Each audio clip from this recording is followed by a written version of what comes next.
What's the meaning of chilly?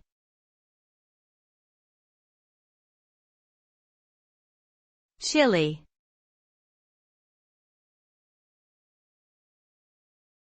Chilly.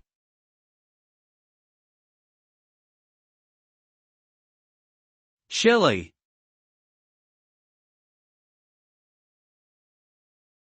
Chilly.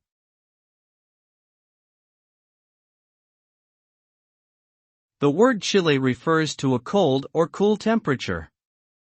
It can also describe a feeling of being cold or the sensation of something cold touching the skin.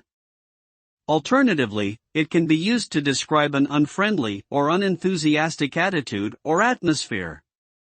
When something is described as chilly, it suggests a lack of warmth or positivity.